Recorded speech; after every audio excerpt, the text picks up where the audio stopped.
We attacked Kharg Island, and we left just the one little area standing, and the standing part is where they have the pipes, all the oil pipes come in, and we can do that on 5 minutes' notice.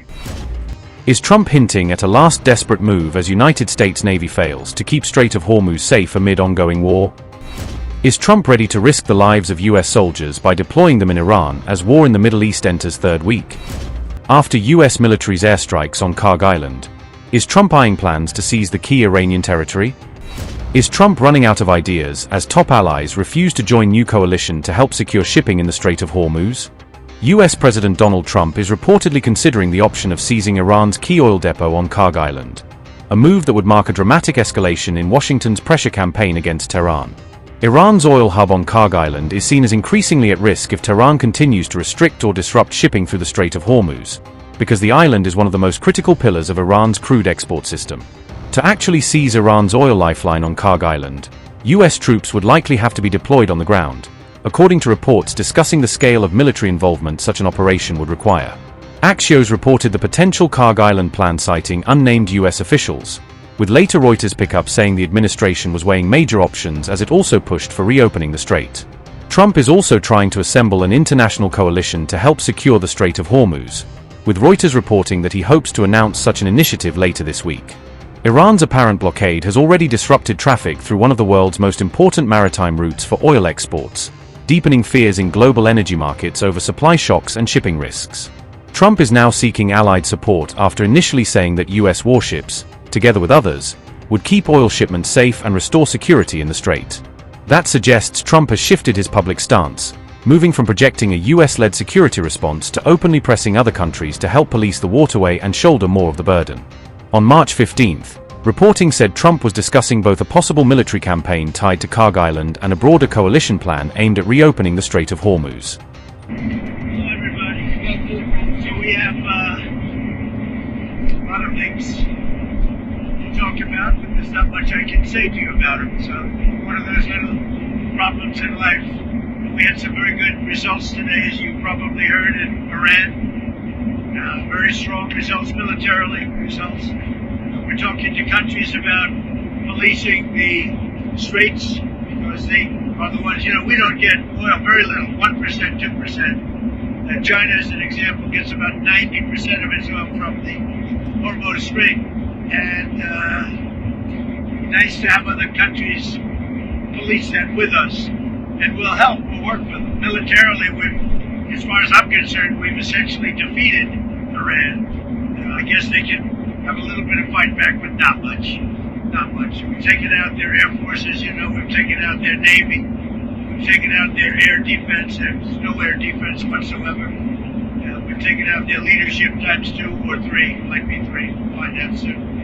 But militarily, it's been amazing. We attacked Kharg Island, and we left just the one little area standing, and the standing part is where they have the pipes, all the oil pipes come in. And we can do that on 5 minutes' notice. We have it all locked and loaded and ready to go if we want to do it. But we chose not to do it. I chose not to do it yet. We'll see what happens.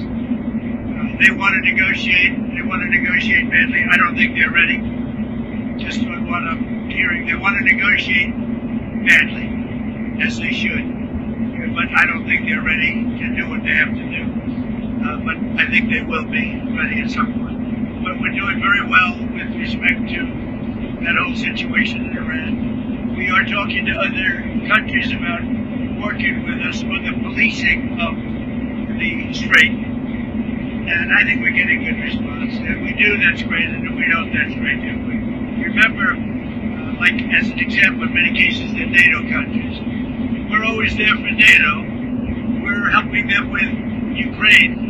As many, it's got an ocean in between us. It doesn't affect us, but we've helped them.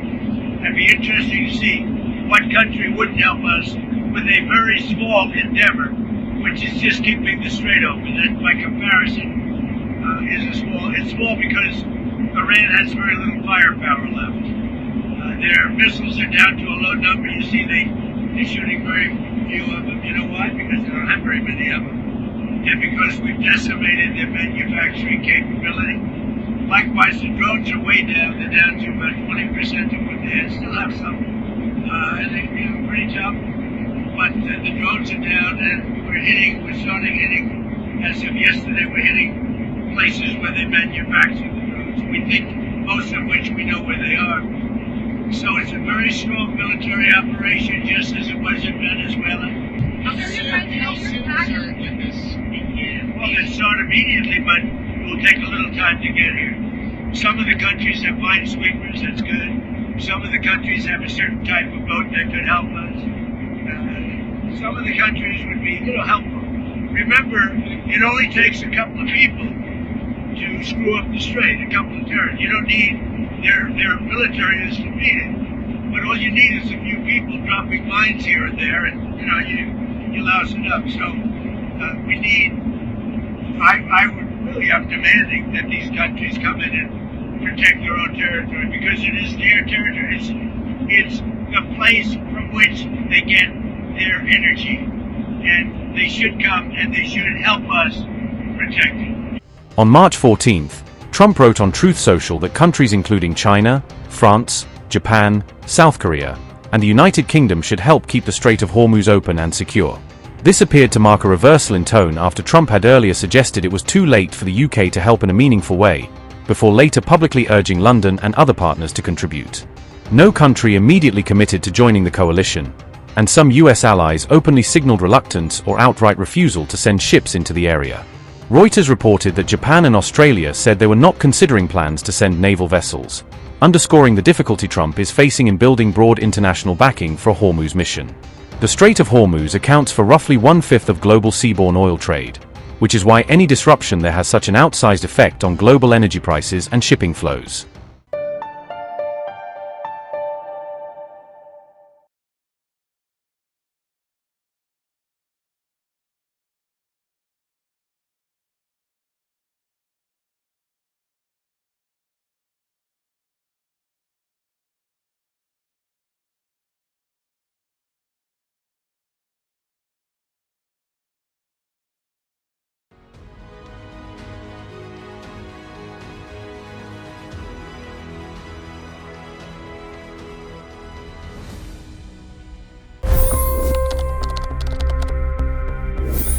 $25 crore गरीब गरीबी को परास्त करके बाहर निकले। For the good of our nation, let's work together and let's truly make America great again. The fastest news breaks. Requested PM saying that look, you will have to speak to Putin and to Zelensky. The biggest news makers. The relationship with India is probably the most important bilateral relationship the US will have for the rest of this century. The capital delivered quite an election result today. Expert analysis. The million-dollar question today is how to stop this dance of death. Ground reports. I'm standing at the crossroad of the Kumbh Mela. Behind me are more than 100 entry ghats. Long-form interviews. Exclusionary politics is reflected in Manipur case as well. You don't bother because this is a small state. Deep dive into burning issues. It's often said DRC could be the richest country in the whole world. It's because of what sits underneath. Why exactly did the US topple the Sheikh Hasina government? HT videos. We don't just break news, we break it down.